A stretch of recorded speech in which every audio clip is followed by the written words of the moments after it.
This is an MS Views Now program provided by MS Views and News. It is supported by Sandoz and Sanofi. And our guest tonight is a disability attorney. Her name is Lisa Gonzalez Goetz. She's been working with MS Views and News for, well, I think since the beginning. So she's been doing this for many, many years. Her practice is nationally based. They take care of patients all over the United States, regardless of where you're living. They can help you out. So let's listen to Lisa. She's going to speak for about 30 minutes, and then we're going to do Q&A. All right. So Lisa, let's get started, and thank you for being here. Thank you, Stu. Thank you, everyone who's attending. I appreciate it. I normally do a program where I explain disability and explain the program and explain different things that you need to qualify for disability. But today I'm doing something different. I think that with the new administration, it's important to address changes that are happening with Social Security. Everybody knows there's a new administration in DC. This is not a political statement by any means, one way or another, but I do think everybody needs to be informed. Just today, earlier, if you look at the news, the Senate voted 53 to 47.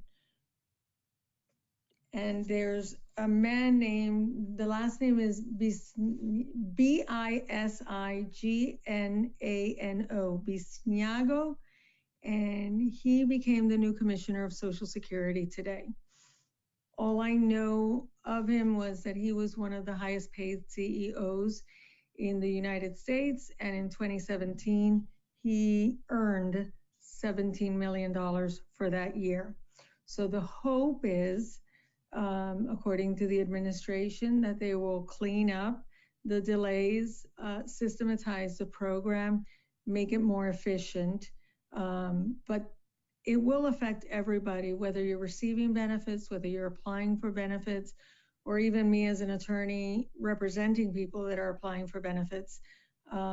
There will be layoffs, there'll be more delays.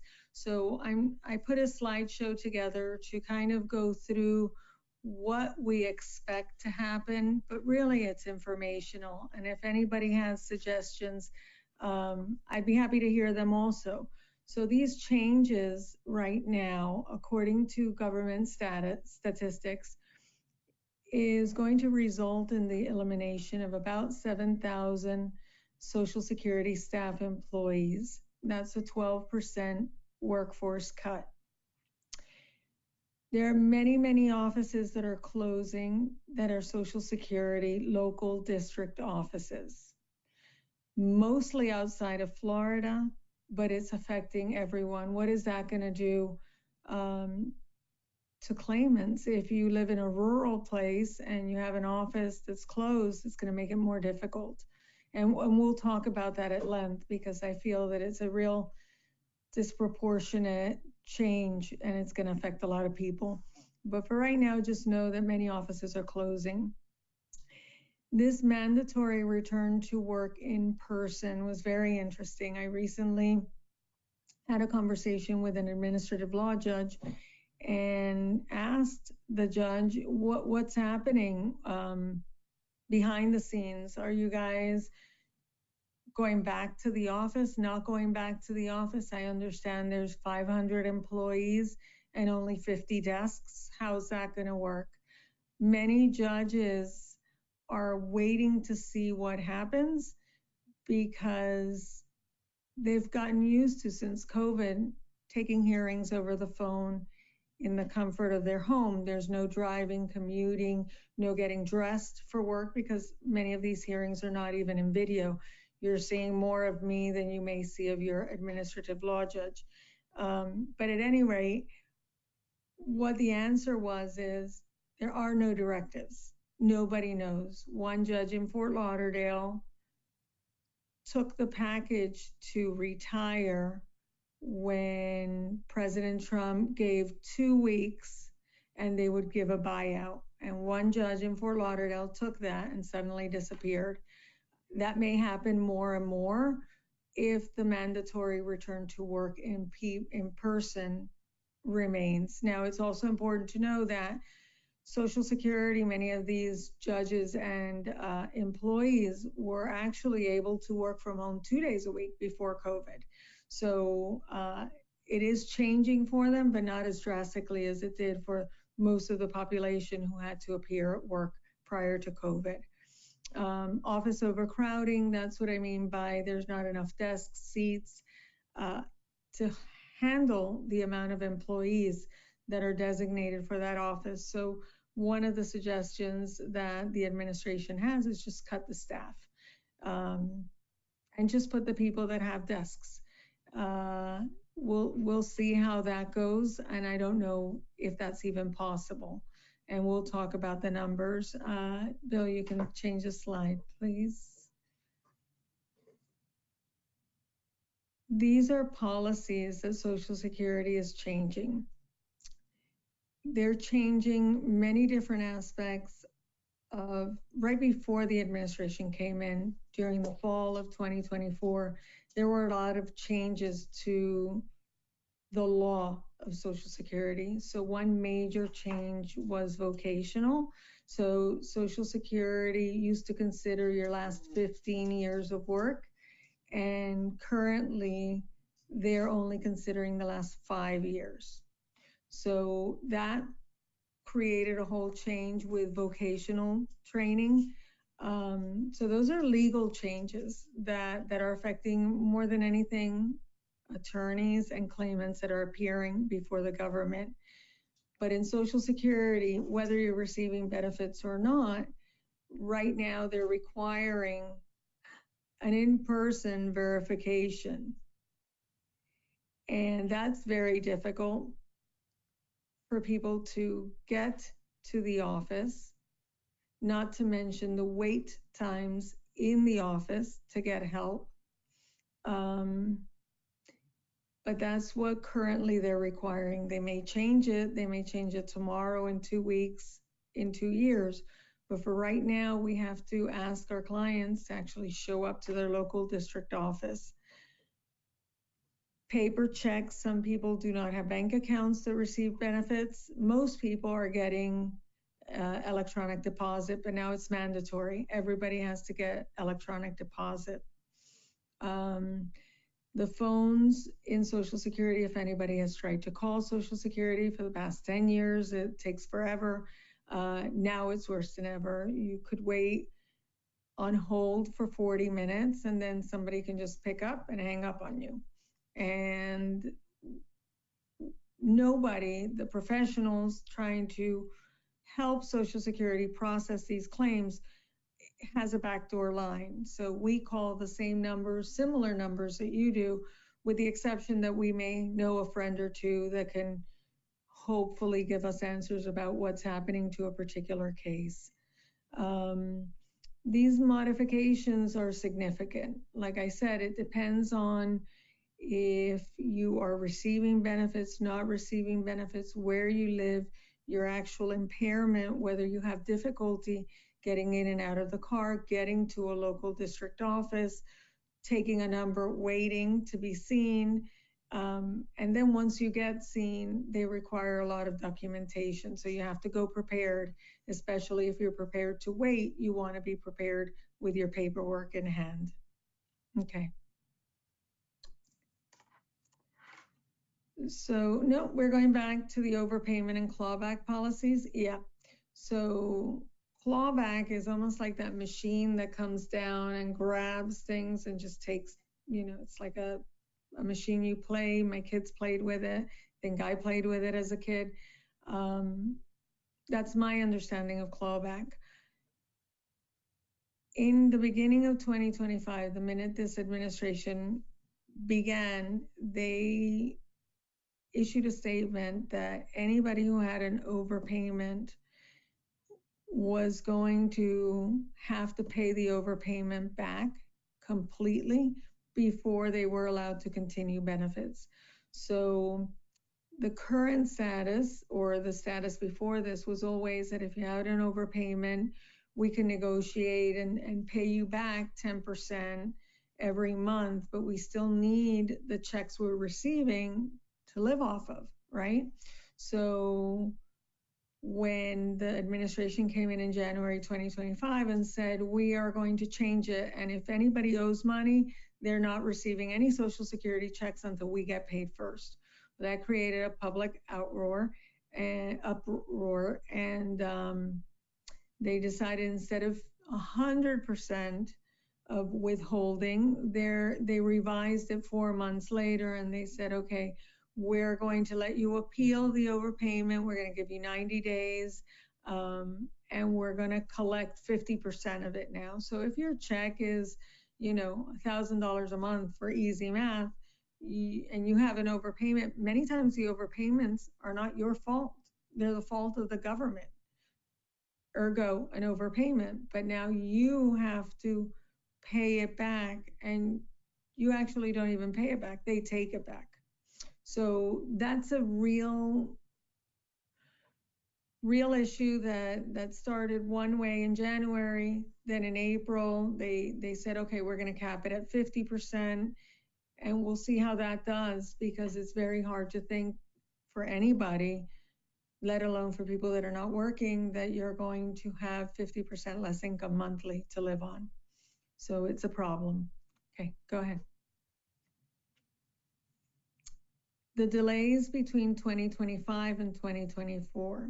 It's important to know that the delays in 2024 were substantially higher because of the effects in COVID. During COVID, I know that I had talked to this group before. A lot of Social Security employees had no accountability because they were working from home. They got to call the clients whenever they wanted. Many times they called from numbers that were unknown or that appeared as spam, unknown number, or it simply said a number, but you didn't know it was Social Security. So clients understandably are concerned about answering phone calls of people they don't know, and let alone answering security questions or questions about their personal life and personal impairments. That created a huge backlog. So the numbers are swayed because they already started high, but generally you can see in this chart, the average number of days to just file a claim is 232 days, and that's nationwide. In Florida, it's longer. In some states, it's shorter, but that's an average. And I have the numbers for Florida because that happens to be where my office is and where we started the MS Views and News. But these are the nationwide numbers. So these you can take to the bank or not. Initial applications are taking now 232 days. In 2024, it was 225. Reconsiderations, when you appeal, they're taking 241 days. So that's up from 213. And then you can see the numbers start climbing, right? When you get denied, and if you've had to go into a hearing to prove your disability, the hearings now, when you appeal, average another 285 days. And that's actually, that they say is going down, but again, it's dependent on the Office of Social Security. The processing time delays are expected to get worse as 7,000 employees are no longer on the job, with the hope and expectation that it will streamline it and eventually have faster processing times. So you can see here, and I've gone into depth with this in many other presentations, your application from start to finish will be at least 1.5 to 3 years. So that's why it's important, if you haven't applied and you think you want to apply, that you do it as soon as you stop working, that you get some advice and assistance, and that you have the support of your family, friends, neighbors, because it's going to be a long time with no income where you have to continue your medical treatment so that you can prove disability. Okay. These are the specific wait times in Florida. And anybody can Google this, or if anybody has questions, I'll be happy to answer them specifically to to a specific office or a specific county or state. In Miami, the wait times right now are 8 months to get a hearing. In Fort Lauderdale, it's 6 months. So it's expected that Fort Lauderdale office, the Doge, will not make changes because that's one of the most productive offices. Orlando, it's 8 months, and in Tampa, it's 7 plus 1 month. So these are also a little bit skewed because a lot of this has to do with you may have a hearing scheduled and suddenly the judge is not there, like this happened. Now the person goes back to the waiting list to get a hearing with another judge. Sometimes they get postponed because a judge goes on vacation or something happens and it doesn't go through. So I would say that from start to finish, it's at least 9 months conservatively. If you have a hearing sooner than 9 months, and that's fantastic. Okay, go ahead.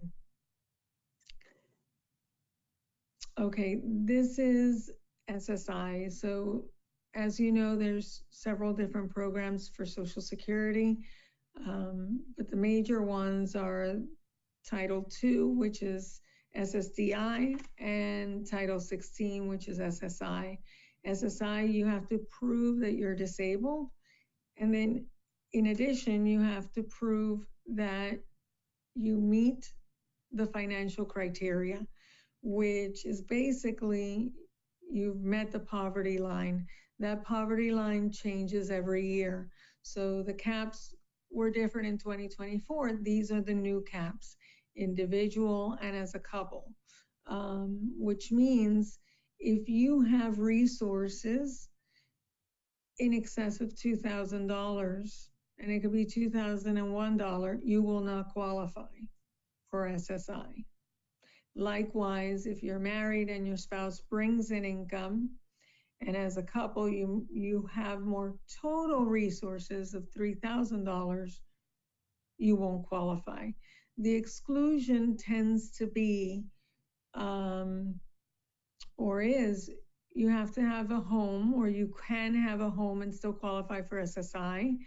Your home can be worth $1 million, and because you have a right to own your home, they can't deny you SSI, but you can only have one. So many people have a home somewhere else, or as an investment, or as a plot of land, that will disqualify you. You have a home that you're renting out, that's income, that will disqualify you. And I would think that they're going to get a little harsher with this. The benefit reduction for in-kind support and maintenance, that's tricky, right? Because the monies that you have to be reimbursed upon the win of a case is currently $943 per month.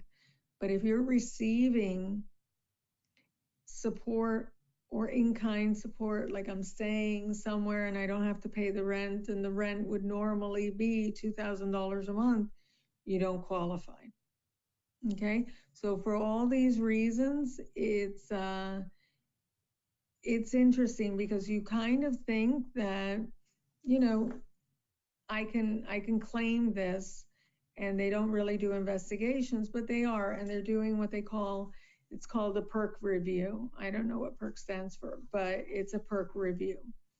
So the next slide is reviews and cessation risks. So let's say that you're currently on benefits, and should you be worried? Should you be concerned? You know, what's going to happen if I'm currently receiving benefits and I've been receiving for a year or for 10 years? Well, there's the goal of the administration is to do more frequent continuing disability reviews. So if anybody has had a CDR, you know what you have to do. We go through that a little bit. I touch upon it, but make sure that you have treatment. Make sure that you complain to your doctors. Make sure that you see a doctor on a consistent basis, whether it's once a month, once every 3 months, but don't get caught off guard, because they will review. They used to only review people under age 50. I've seen them review people that are 62, 61. So kind of keep that in the back of your mind. They're trying to deal with cases that are receiving benefits that shouldn't be receiving benefits, or benefits a person who got not an MS, because MS is a lifelong, debilitating illness. But if you had benefits because of, let's say, a diagnosis of cancer, a diagnosis of a heart problem, they gave you the benefits, you improved, but you're still receiving the benefits because you didn't go back to work and nobody checked. Now they're actually also saying, you know what, I think there's medical improvement. I think that we're going to cut your benefits. We're going to consider it a medical improvement unless you prove otherwise. So the advice I have is any paperwork that you get, respond immediately, submit all the updated medical records that you have, even if it's not just your neurologist, now it's a podiatrist, it doesn't matter. Psychologist, psychiatrist, everything you have, always have it handy so that when that cessation review comes, assuming it's coming in the next 4 years, you can hand it in right away. And if you have difficulty obtaining all these records, brain fog, memory problems, get help. Get help from a professional, get help from your family, but don't rely on Social Security. I wouldn't even say doing the right thing. I mean, they're looking to streamline the program. So if they can wiggle you out of the program, it's my belief they will. Okay. Okay. This is pretty much the reaction that we all have. There's no question that the government, and particularly Social Security, should be modernized.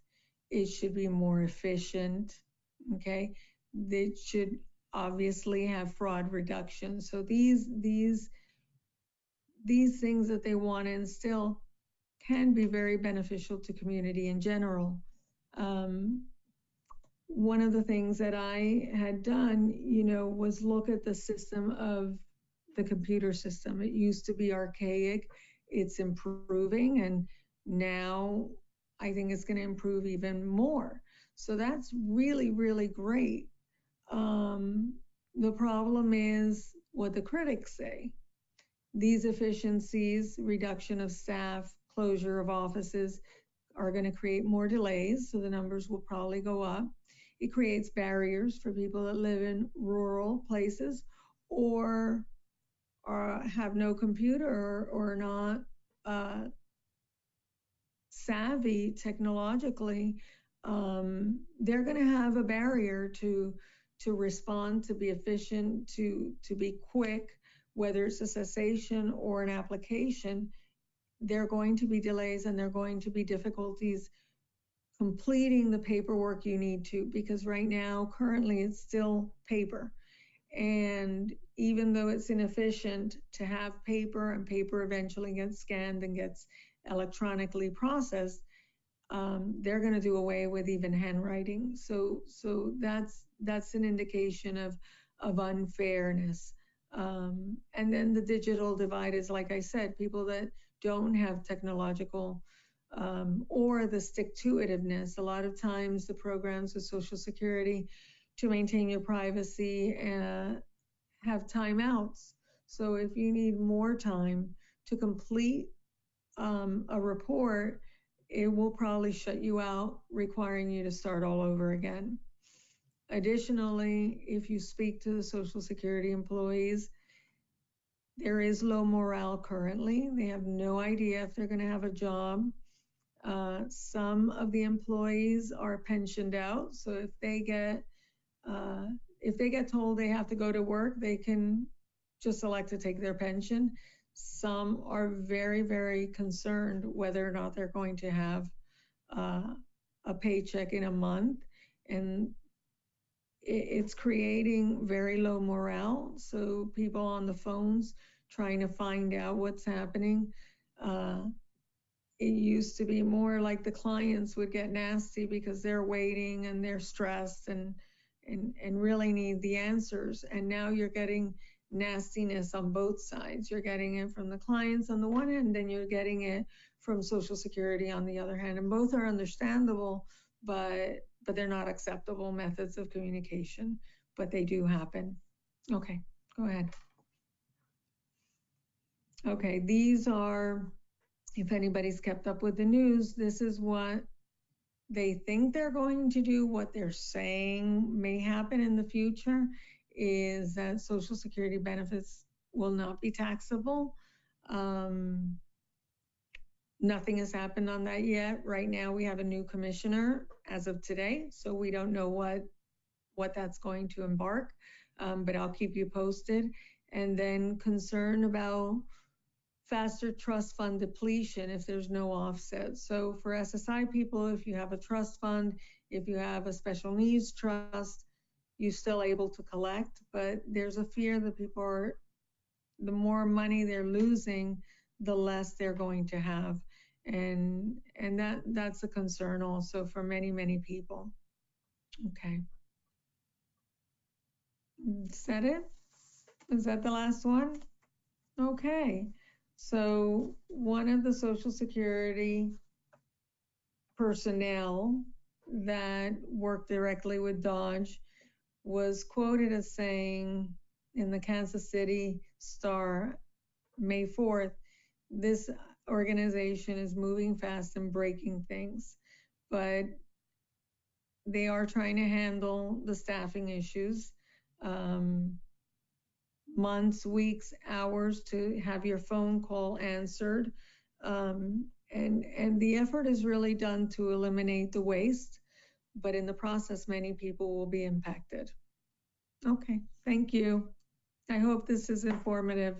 What do people do? What can you tell people to do, or how to really prepare themselves financially for when they know they want to apply, and if they were not making a lot of money to begin with and they don't have a lot of savings to begin with, what happens to people like this? I mean, this is really terrible.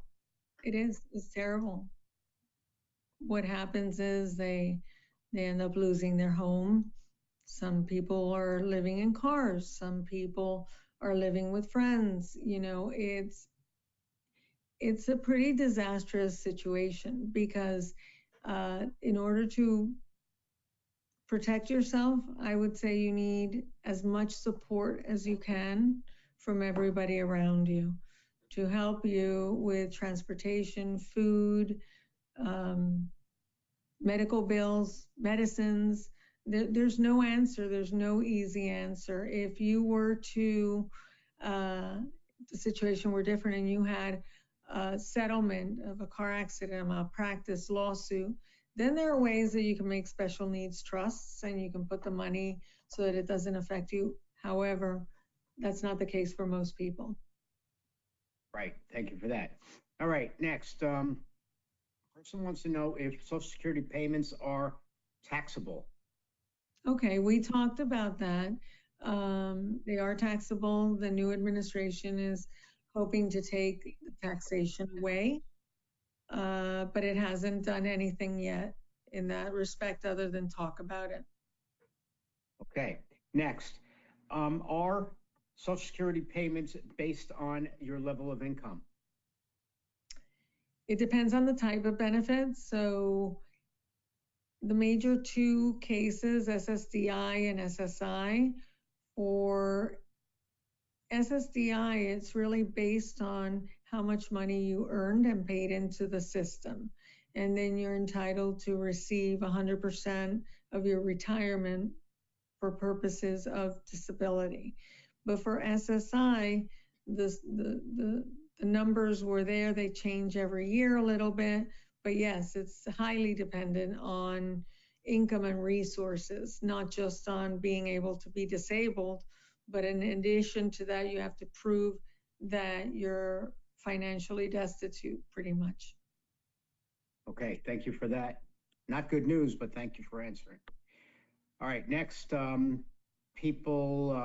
question is, there's so many here, that you did speak about the denial process. You did speak about people getting denied, and you spoke about how people should put through their paperwork, but I didn't hear you speak much about the need for people to seek out Social Security disability attorneys, that would be the best way for them to apply for this, as it is a better route for best results. Can you speak more about that, please? Yeah, absolutely. I appreciate that. I try to come on to this forum, not advertising, not trying to, plug it in for me. In general, though. No, but it is very, very important. Anytime a person tells you you have a right to legal representation, believe me, you should have it, because it means they have the power to take something away from you. If you do seek out an attorney that does Social Security disability, please ask them what percentage of your practice does Social Security disability. Because, for example, we do 100% Social Security disability. That's what I've focused on for over 30 years. However, through the years and based on the economy, you see people go to somebody who's advertising for Social Security disability, and maybe their practice entails 10% or 2%, not enough. So make sure that if you find that you're applying, attorneys get paid the same amount, whether only if you win. If you lose, you don't have to pay anything. So there seems to be no offset, no reason not to find an attorney. If you're thinking of applying, not every attorney takes your case at the initial level.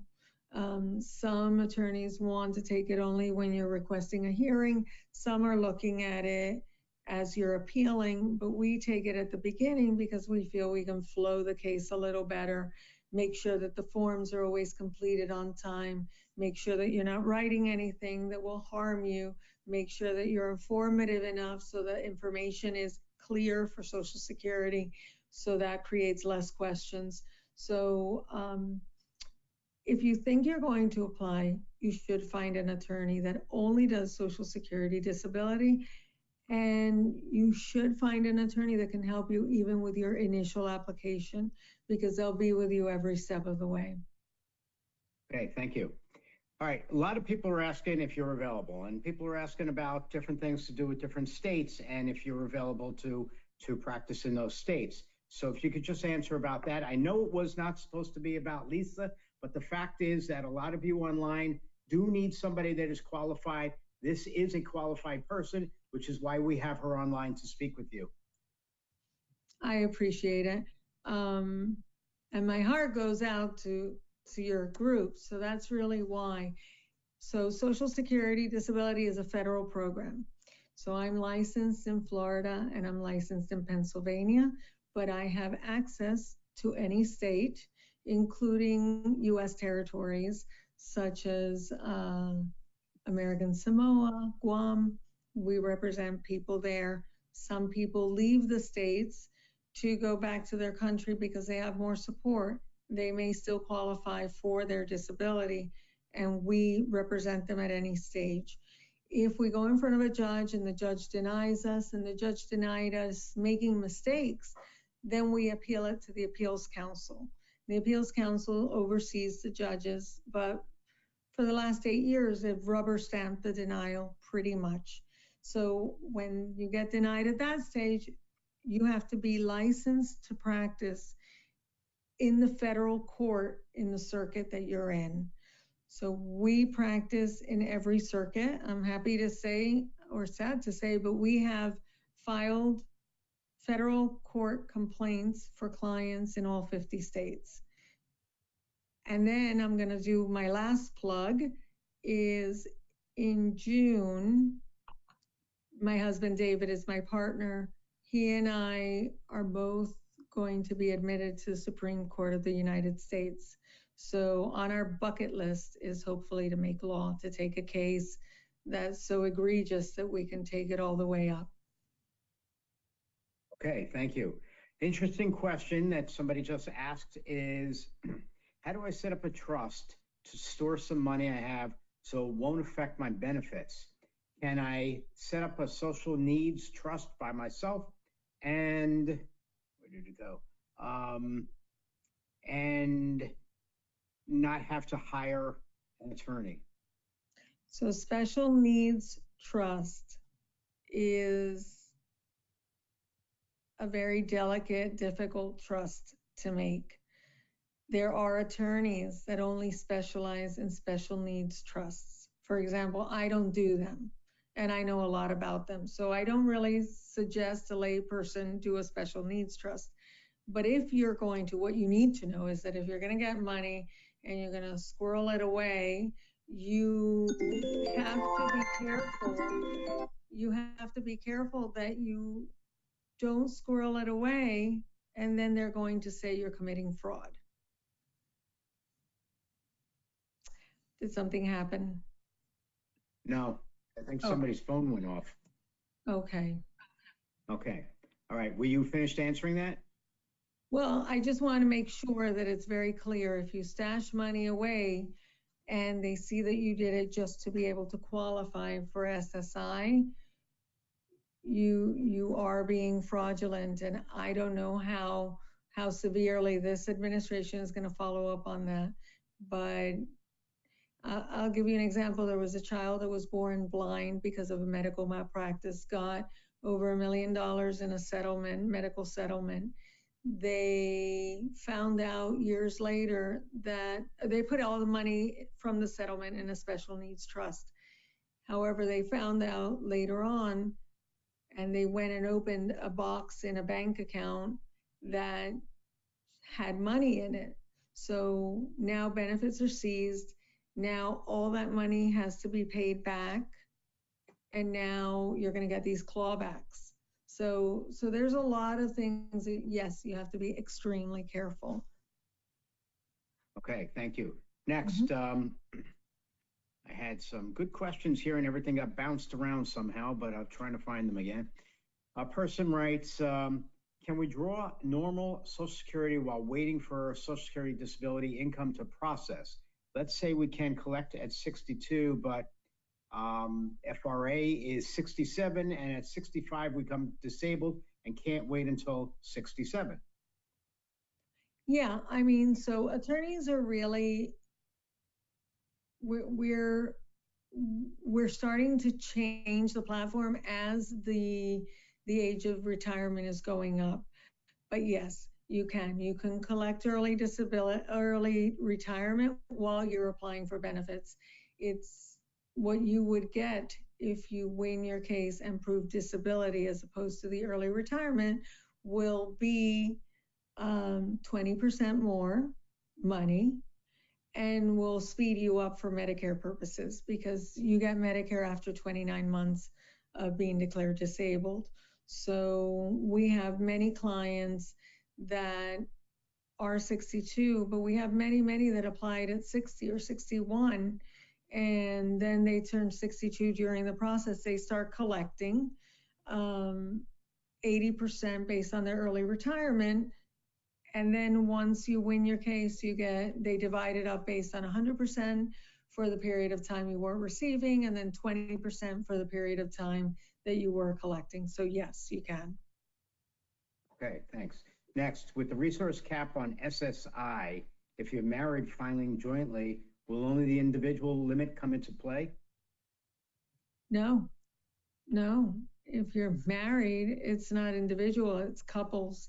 And every year it goes up. Let me see what the number was for this year, because it was, I had put it up, but no, once, and if you get married if you're receiving SSI and in the process of applying and appealing a disability case, and during the process you marry somebody that's receiving income, that's going to take you out of being eligible for disability. So at any time that you're doing this application, If you are married, spousal income is looked at. If you have disabled children, that's looked at. And if you start working, that's looked at. So money concerns are the most that Social Security focuses on. And for 2025, the limits again were 943 for an individual and 1,415 for a married couple. You could coexist, co-live, but once you're married, Wow. half that income is yours. Yeah. Okay. Wow. I just lost my my feed, so I got to speak with you all in a minute, but I did see some of the questions and I'm going to ask them while I'm trying to get my laptop back working again. When you apply for Social Security disability income, can you live off the retirement funds that you've already have that you're living with? Yeah, sure. When you have disability based on your own work history, your monies don't come into play unless you're earning it. If you have it, you're fine. It should not affect you. Okay, thank you. Next, person writes, when should you ask for help from a Social Security lawyer? Okay, so as I stated before, anytime I would suggest you have a lawyer for your application so that from the beginning of your claim onward for all those appeals, if you should have them, you know, you have somebody watching out for the statutes, the appeal statute, the 10-day letters, the appointments that you're going to have with consultative evaluators, anything Social Security says. If you want to give it a shot on your own, give it a shot on your own. But if you get denied, you really should seek the help of an attorney. It's not required, but it's certainly suggested. And I mean, I think it's silly not to, because if an attorney decides that they're taking your case, it's because they think they can win it. Nobody wants to work for free. If you lose a case, you don't get paid. If you win a case, we're capped now at $9,200 per case. It doesn't, 25% or $9,200. We don't get more than that. So it makes sense to hire an attorney. You're not coming out of pocket for anything. And depending on your attorney, for example, we will pay for your medical records to obtain them in hopes of winning the case. So if somebody wants to support you and go behind you, I think you should take advantage of anybody. So yes, the help, advantage in terms of the help from anybody. So I think, yes, I think you should have an attorney at any stage, even at the beginning. If you're thinking about applying for disability, it's suggested that you get the advice of legal counsel. That only does Social Security. Don't go to your traffic attorney for a Social Security question, or your workers' comp doctor for a Social Security question, or your divorce attorney, or your estate planning. Go to an attorney that does only Social Security disability, and they should be able to give you the best answers. Okay, thank you.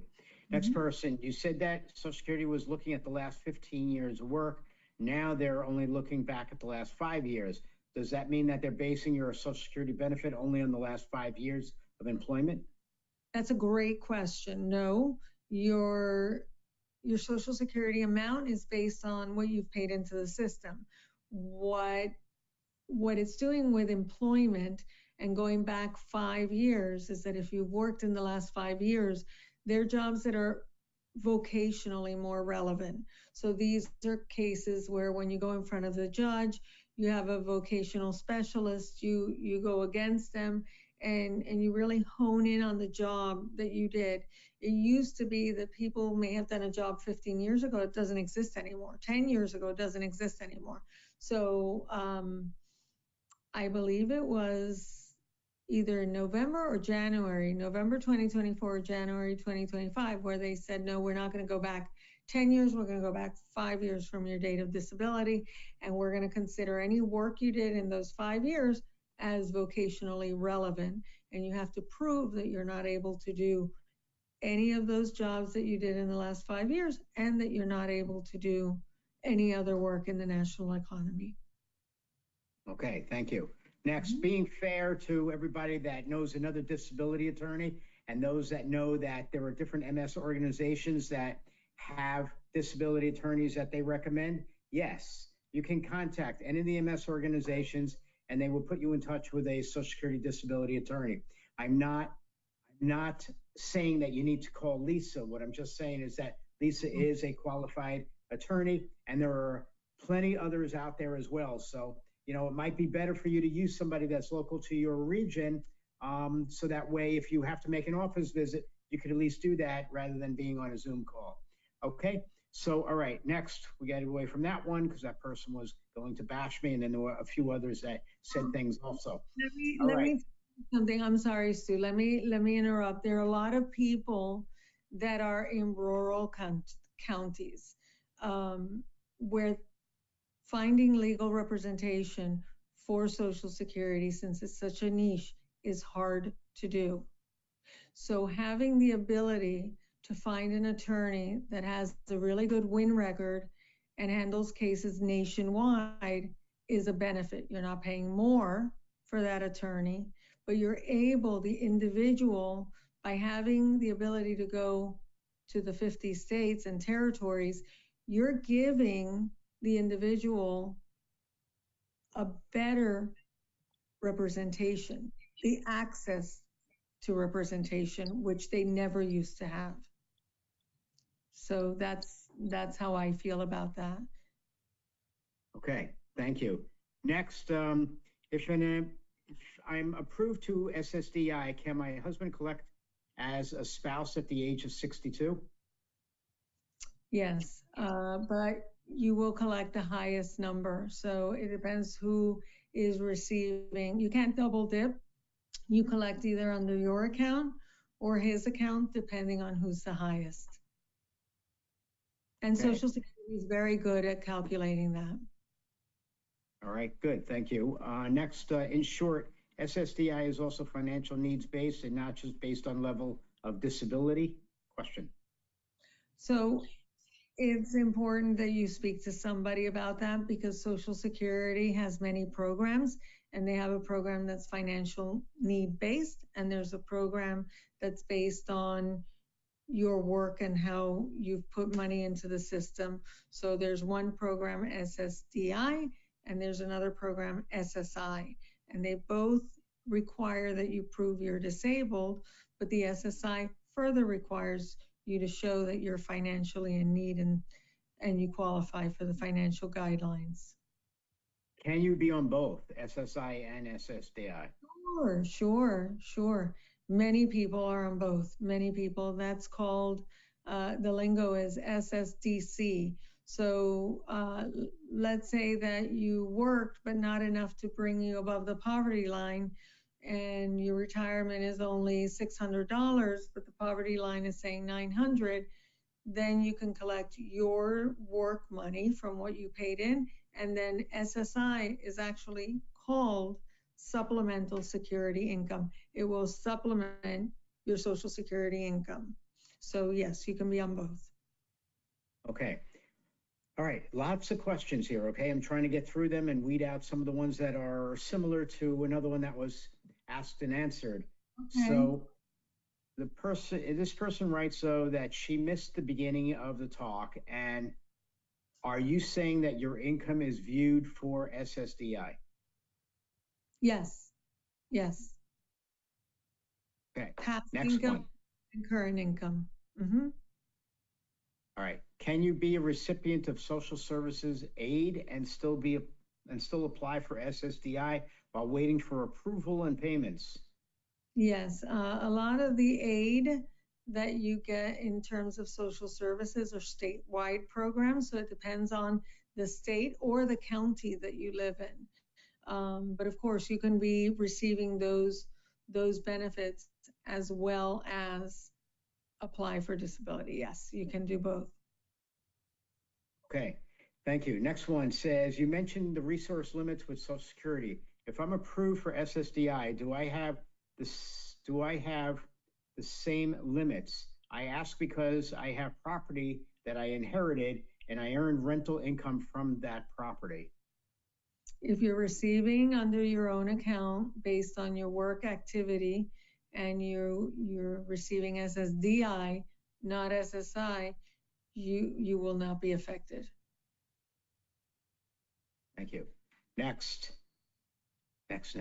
What can we do when there is paperwork delays due to the USPS delays, have received the paperwork in the mail 2 to 3 days before it's due?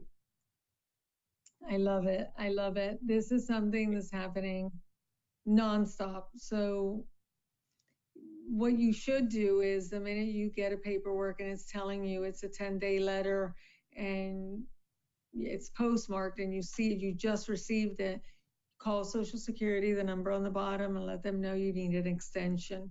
They're very good about giving it, but there's also a Social Security portal that you can open under SSA.gov. And if you open that portal and you have a claim existing, you should be able to see what's happening in that case, in your case. And these letters, you could see them online before you get them from the postal office. But the postal office creates a humongous problem and in delays and in mail that is actually sometimes never received. So I hear you. I hear you. It's a big issue. Thank you. Next one writes, I'm on Social Security. I'm 47 years old.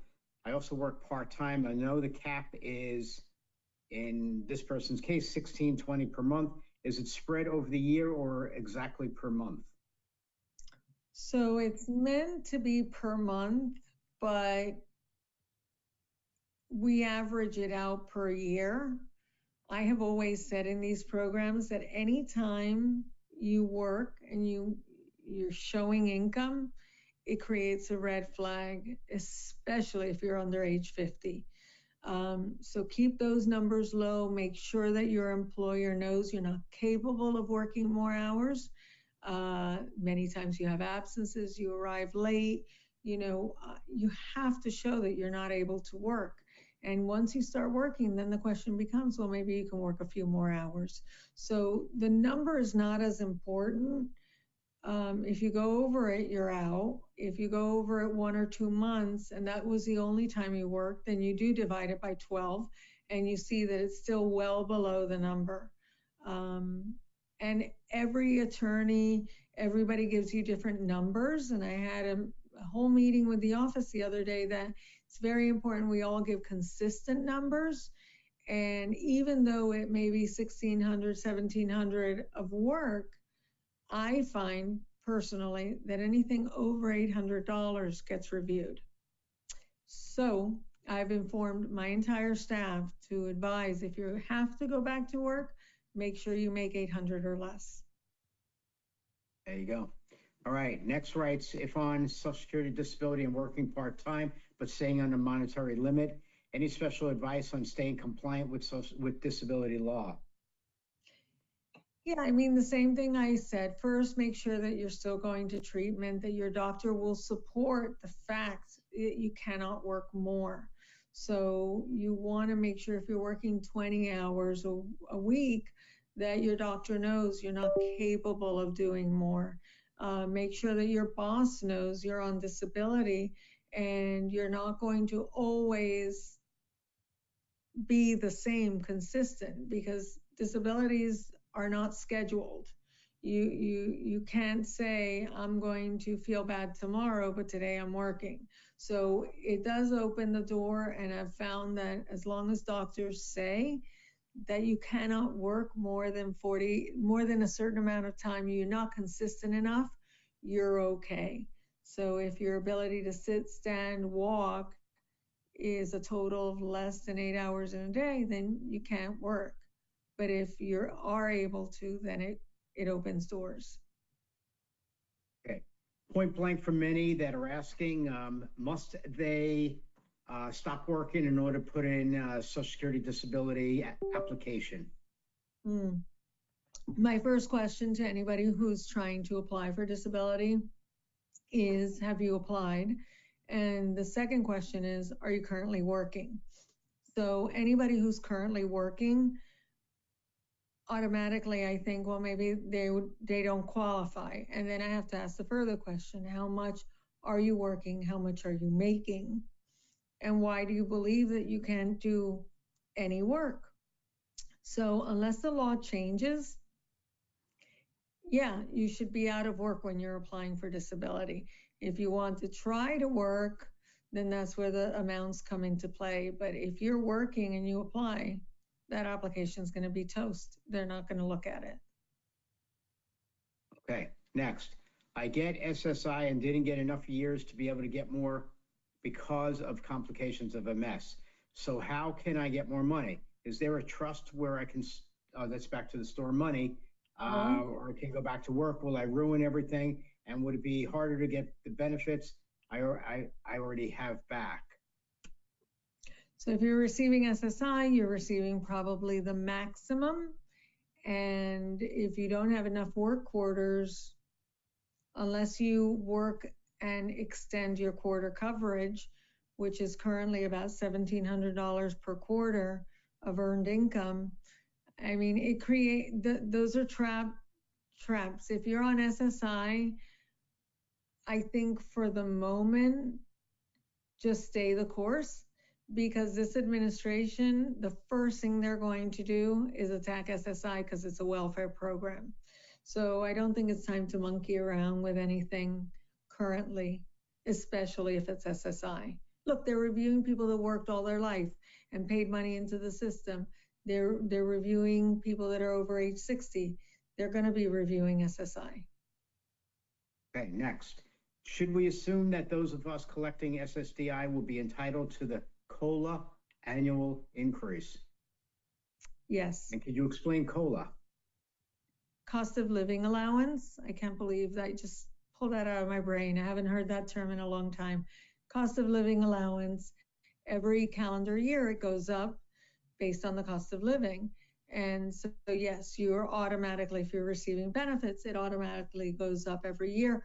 As a matter of fact, when you're calculating retroactivity in a case, let's say you won your case in 2025, but you were disabled as of 2023, they're going to consider your retroactivity, the amounts for 2023, 24, and up to the decision in 2025. So yes, they do. Okay, next. If I participate in a clinical trial and get a small payment, do I need to report it to SSDI? Ask your tax person. I don't know. I think it would be easy to explain it and still not be affected, but I don't know regarding reporting it or not. Sorry. I would think that it has something to do with the amount that you're actually receiving, because some clinical trial people get $500, $200, where others can get a few $1,000s, so, or several $1,000s. So the thought is this, Stuart, if you are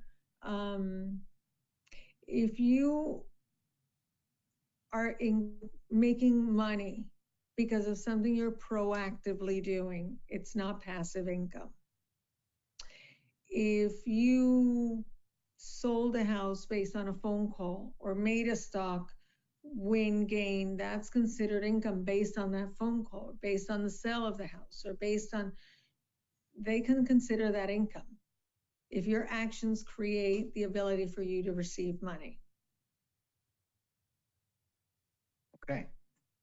So in other words, somebody that's at home and doing nothing, they can't even go online onto TD Waterhouse or whatever it's called, TD Ameritrade, whatever it's called. They can't go on there and play with nickels and dimes and try to make some money. Is that what you're saying?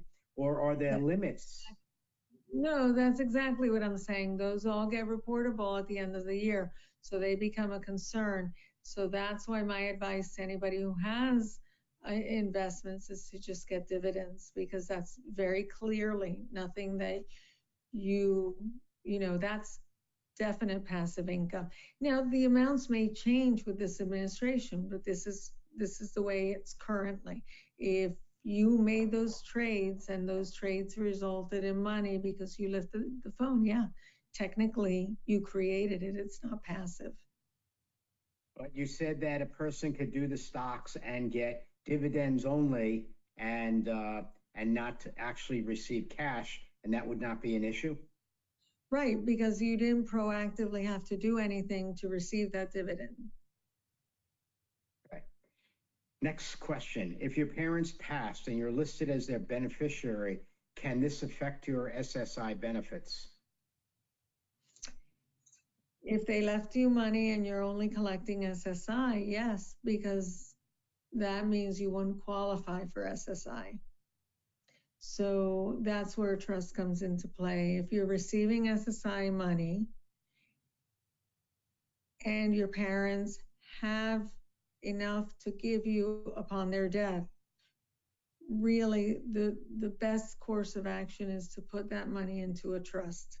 If you can't touch the money and it's special needs trust or it's a trust you cannot touch, you could still collect SSI. But if you have access or the ability to do any of that, then you can't.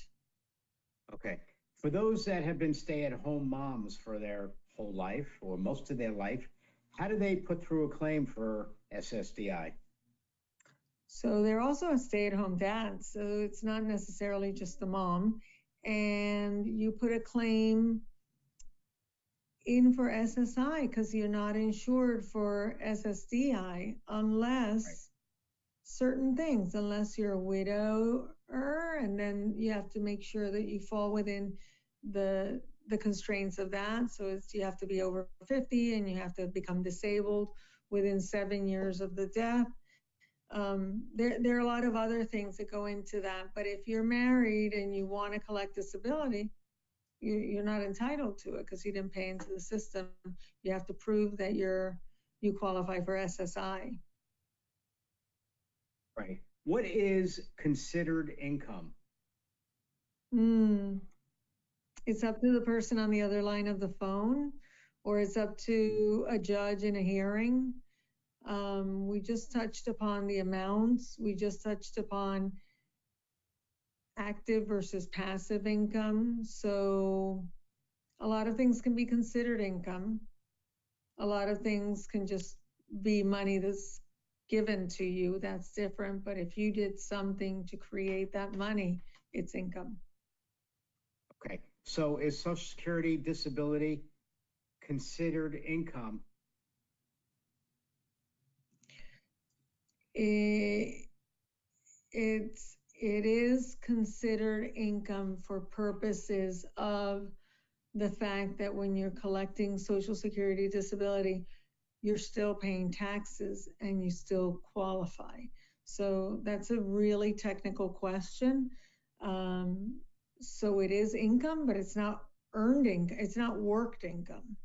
I hope that makes sense. It's complicated. It is complicated. All right. Next, a person writes, I'm currently collecting disability from my employer. However, now they require I apply for disability. It will reduce my work disability if I'm approved, and I'm afraid to get disability because of all the new rules and administration. What are your thoughts on this? Absolutely apply for disability, because if you're receiving long or short-term disability through your company, somewhere in that agreement that you signed, unless the agreement was over 20 years ago, that agreement makes you apply for Social Security disability so that they can offset what they're giving you. So yes, absolutely apply, or you risk losing your short or long-term benefits also. Okay. The offset is always going to be there. Okay, great. Thank you for that. Next one is, what is the difference between SSI and SSDI and normal SS benefits? So normal SS benefits are retirement. SSDI is based on the work you did and the taxes you paid in, and it has no financial constraints. And SSI is that you're disabled, but you are under the poverty line. Okay, thank you for that. Next we have, can we draw down our IRA and 401k accounts while applying for or receiving SSDI? Yeah, a lot of people unfortunately do that. Yes, of course. So But it is a way. Yep. remember, you can't do this if you're applying for SSI because you have to be financially indigent. So when you're applying for SSDI, it doesn't matter how much income you have. Okay. All right. Next one, we have only two remaining. How many months does it take to wait? How many months do you have to wait to get Medicare? Medicare is 29 months after you've been deemed disabled. And that's just a number Congress came up with. And that's the way it is. So if you were disabled, count 29 months later, that's when your Medicare starts. Okay, thank you. If an attorney says that they only do federal disability retirement, is that separate? I think so, because I don't know what that is. So somebody asked me if I could do that. I wouldn't know what that means. There are attorneys that handle railroads cases, people that are unionized that didn't really pay FICA, but that's different than what I do. So I would inquire a little bit more about that. Okay, and that brings us to the last question, which is concerning about somebody that has been in a union and they are receiving their payments still every month now from their pension. How do pension accounts work for or against a person that wants to apply for SSDI? So again, if it's SSDI, it doesn't affect you. That's a clear example of passive income that you're receiving. And because you're not applying for SSI, which has the financial restraints, SSDI, you can collect. It's fine. It does not affect. Okay, great. We're out of questions. Yay! We went through them all. I feel like I had an oral examination. That's okay. It's supposed to be that way, all right? Yeah, no, it's great. It's great to be able to be that way. Stewart's, these weren't my questions. Usually I make up a lot of questions for our doctors and et cetera, but this was truly everybody else's questions, all right? So I'm glad that they came out of the ballpark when I told them ask those questions, right? And again, Lisa, thank you. And I hope to see you soon, okay? Yeah. Thank you. Thank you.